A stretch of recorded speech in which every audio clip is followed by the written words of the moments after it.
16 साल की गंगा हरिजीवन दास काठियावाड़ी एक गुजरात के काठियावाड़ की एक लड़की थी। परिवार वाले बड़े इज्जत पसंद लोग थे और गंगा को पढ़ाना लिखाना चाहते थे।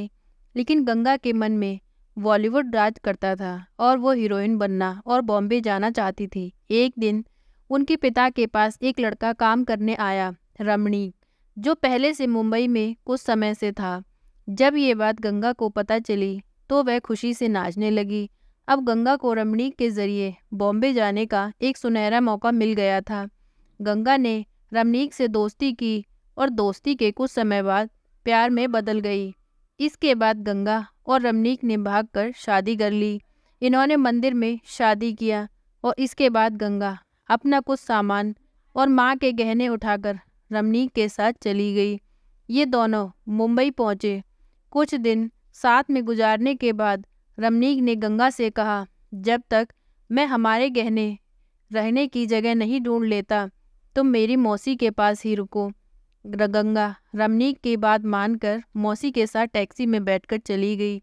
लेकिन गंगा ये नहीं जानती थी कि उसके पति ने गंगा को 1000 रुपये में बेच दिया है। मौसी गंगा को कमाठीपुरा लेकर पहुंचती है, जो बॉम्बे का मशहूर रेड लाइट एरिया था। गंगा को जब ये सब पता चला तो गंगा बहुत चीखी चिल्लाई और रोई, लेकिन आखिर में गंगा ने समझौता कर ही लिया, क्योंकि उसे ये पता था कि अब वह काठियावाड़ वापस नहीं जा सकती, क्योंकि अब उसे उसके घरवाले नहीं अपनाएंगे।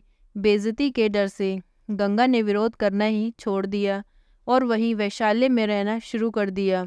गंगा हरिजीवन दास काठियावाड़ी अब गंगू बन चुकी थी और गंगू के चर्चे दूर दूर तक होने लगे। लोग जब भी कमाठीपुरा आते तो गंगू को ज़रूर पूछते थे। एक दिन शौकत खान नाम का एक पठान कमाठीपुरा में आया।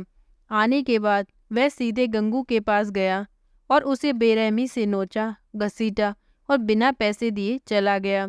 और ऐसा दूसरी बार भी हुआ। जिसने गंगू को बचाने की कोशिश की, पठान ने उसे बड़ी बेरहमी से ढकेल कर घायल कर दिया। इस बार गंगू की हालत इतनी बुरी हुई कि उसे अस्पताल में भर्ती कराना पड़ा।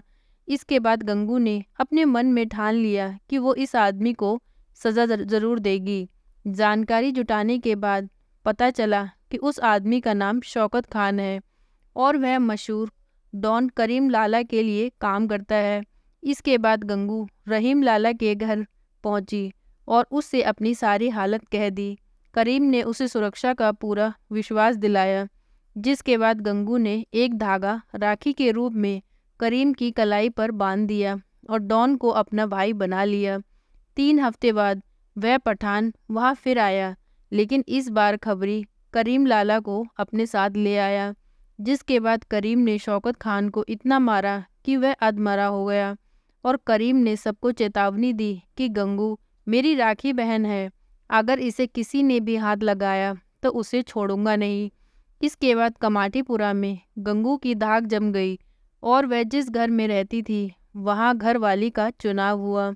ये घरवाली वो होती थी जो 40-50 कमरों को मैनेज किया करती थी, जो इनके ऊपर होती थी। बड़े घरवाली जो सारी बिल्डिंगों को देखा करती थी। गंगू ने पहले घरवाली के पद को हासिल किया और बाद में वह बड़े घरवाली के आसपास के इलाकों में गंगू का दबदबा और हो गया।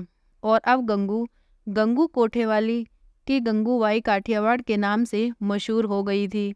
गंगू कभी किसी भी लड़की को उसकी मर्जी के बिना वैशाल्य में नहीं रखती थी और जो छोड़कर जाना चाहती थी वह उन्हें जाने भी देती थी। वह वैश्यावृत्ति में धकेली गई लड़कियों के हक के लिए लड़ाई लड़ती, उनके समान अधिकारों की वकालत भी करती। देश में वैश्यावृत्ति को वैध बनाने के मुकदमे को लेकर गंगूबाई उस समय प्रधानमंत्री तक से मुलाकात कर ली थी। गंगा ने गंगूबाई बनने तक का सफ़र भरा था। लाल बिंदी लगाने वाली गंगा, जिसने प्यार में धोखा खाया, अपनी किस्मत से समझौता किया, अपना दबदबा कायम किया और रेड लाइट एरिया में काम करने वाली महिलाओं और युवतियों के हक के लिए लड़ी और सभी के दिल में एक छवि बनकर बस गई। गंगूबाई काठियावाड़ी एक किताब माफिया क्वीन इन मुंबई बेस्ड स्टोरी है, जिसे एस हुसैन ने लिखा है और इसी किताब में ये भी बताया गया है कि गंगूबाई काठियावाड़ी के बारे में कि एक 16 साल की लड़की जो मुंबई के रेड लाइट एरिया में आई और एक डॉन के घर बेखौफ होकर घुसी और उसे राखी बांध आई। गंगू रेड लाइट एरिया में काम करने वाली महिलाओं के अधिकारों के लिए प्रधानमंत्री तक पहुंच गई। ये कहानी उस गंगूबाई की है जिसकी तस्वीर कमाठीपुरा की हर औरत और युवतियां अपने पास रखा करती थी। तो दोस्तों इतनी सी थी ये कहानी। आज की कहानी आपको कैसी लगी प्लीज़ कमेंट करके बताएं। प्लीज़ वीडियो को लाइक करें, चैनल को सब्सक्राइब करें। Thank you.